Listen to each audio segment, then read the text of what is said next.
Hi there, this is Penny Manus Diefendorf with your Daily Grain.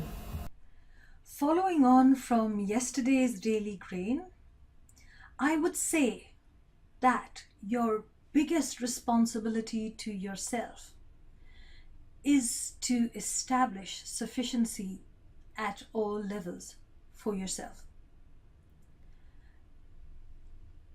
So that is plain common sense when you look at it. But what is the importance of this? Because if you can establish sufficiency at all levels, what does that make you? It makes you invulnerable.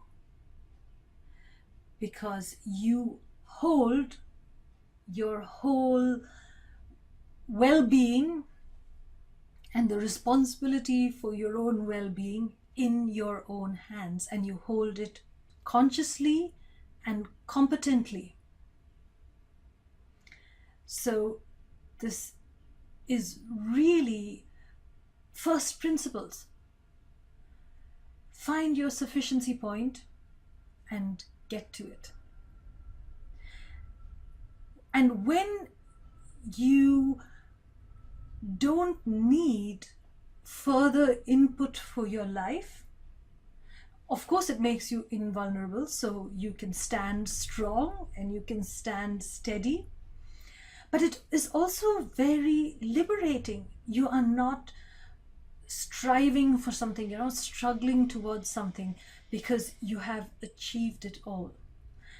This is actually the very real upside to saying enough, to saying I don't need so and so and such, and cutting out the fluff from your life, cutting out extraneous things. Because if we fight against the idea that we struggle, if we resent the struggle that is our lives, then we have to realize what we are doing in our own heads that is contributing to this struggle. And the main thing that we are doing is seeking things that are not in our best interests. I guarantee you, if you sit down and think about what would satisfy you, even theoretically, what would satisfy you on these levels, material or physical, mental, emotional, psychological, spiritual, you will probably find that it is less than you might have imagined. It is surprisingly easy to be completely content with small things,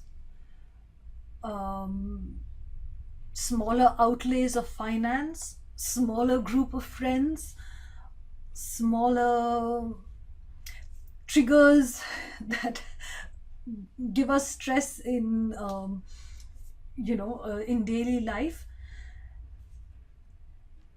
Less is more, really, in life. So if you think about what sufficiency actually gives you, how it helps you live your life, then set to figuring out how to get to your sufficiency points.